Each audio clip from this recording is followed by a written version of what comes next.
Live from Fargo and serving you on TV, online, and on the go, this is Valley News Live at noon. We began with breaking news. North Dakota health experts are reporting over 300 new cases of COVID-19 in Grand Forks County. 17 new deaths are in the state, bringing the total to 613. Now in Grand Forks alone, 336 new positive cases of COVID-19 in a single day, and that's followed by Cass County with 239. The current daily positivity rate is 15.57%. The state now has 9,814 total positive cases. Now the full numbers can be found on our VNL News app and on the bottom of your screen. We're following a developing story. As a Fargo shooting suspect is in custody for allegedly shooting 2 police officers in Wisconsin. He's identified as 23-year-old Nathaniel Benton, who's wanted in Fargo for a shooting last weekend.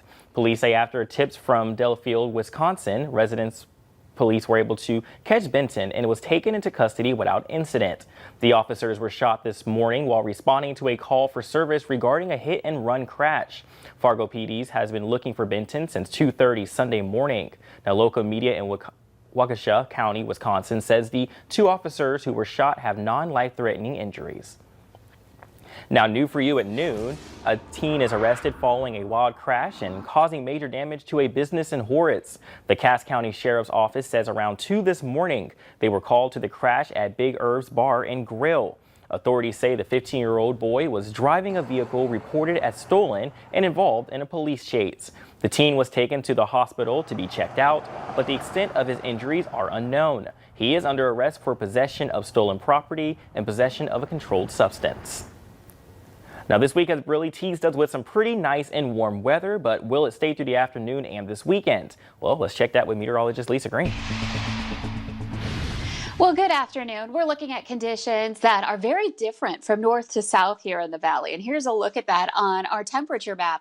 Look at that temperature up in Langdon. We're only at 37 degrees. We've had a cold front move through and cooler air pooling in behind it, limiting our temperature rise there. Whereas in the south, Sisseton's already at 73. You can see where we've got that warmer air still. Fargo right on the edge of it before that front moves through will warm up. But we'll see if we get to 70. We'll see more places in the south seeing that range. And again, a cooler day in progress up in the northern valley here. As we head into the afternoon, you could see that wind switch happening. You've got the winds out of the north behind the front and then out of the south ahead of it. So quite a dramatic difference here that you can make out on our wind speed map as well. Radar satellite looking quiet. There's a big cirrus deck, nice thick cirrus deck that's kind of creating those milky skies. It's not as blue as it normally would be. You can see that here on our Fargo hourly planner. Here's a look at your planner for the rest of the day. Again, if we can keep that front at bay in Fargo, we'll get to those low 70s. Up north, it's a different story. We'll get more into the details on that as we look into your hour-by-hour planner. And of course, we know there are big changes coming up here in the forecast. We'll let you know when it'll happen and what it means for you coming up here in just a couple of minutes. We'll make sure to stay tuned with you, Lisa, to find out how the weather is going to be again this afternoon and through the weekend. Thanks again, Lisa. Well, a Minnesota man is dead after police say he ran a stop sign in Douglas County and crashed into 2 other vehicles. Officials say it happened last night around 6 at highways 1 and 27, about 15 miles west of Alexandria. State troopers say the victim's vehicle hit one pickup and then a second one, but the other 2 drivers were not seriously hurt. The man who died was a 66-year-old from Kinnison, Minnesota. Well, we're getting closer to finding out who will be the next president of the United States as votes counting nears an end in battleground states. Skylar Henry has more details from the White House, where President Trump is vowing to fight the results. Joe Biden has edged ahead in 2 key battleground states.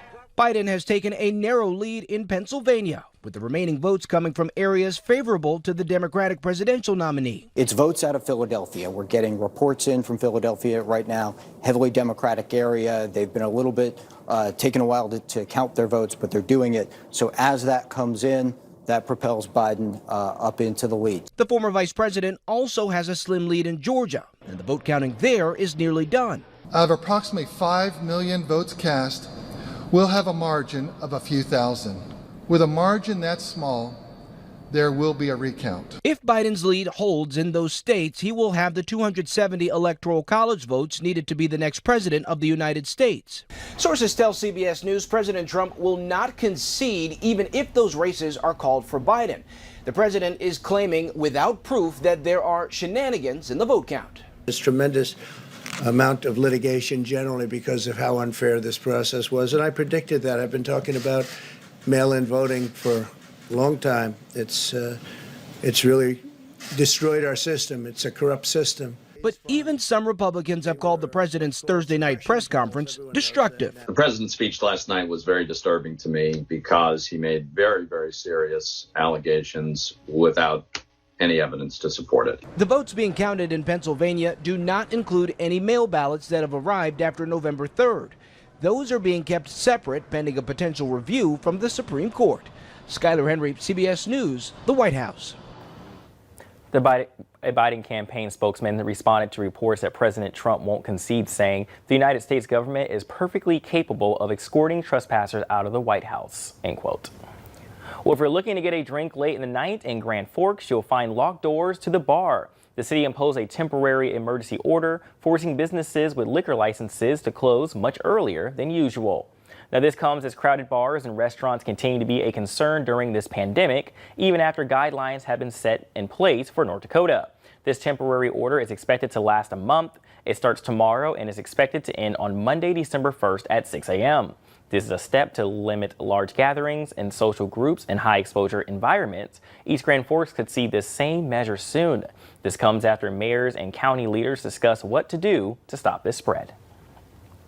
Valley News Live is teaming up with the Great Plains Food Bank for another virtual food drive. It will help families in need around the FM area. Now, our goal is to reach $40,000. To find out more, download our free VNL News app. Look for the virtual food drive and click to donate. Well, coming up at noon, if you are searching for personal security, look no further. In just a few minutes, we'll show you how you can have it on demand. And weather continuing to feel nice. Weather up next to Plan Your Day with meteorologist Lisa Green.